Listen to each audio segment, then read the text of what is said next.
Iowa's Attorney General warning tonight her office is handling a steep increase in imposter scams. AG Brenna Bird says scammers are targeting older adults more and more. In some of these cases, scammers are pretending they're public officials.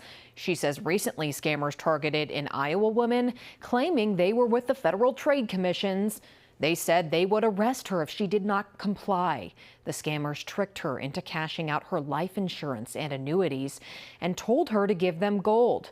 Fortunately, her family intervened before she could give the scammers any money.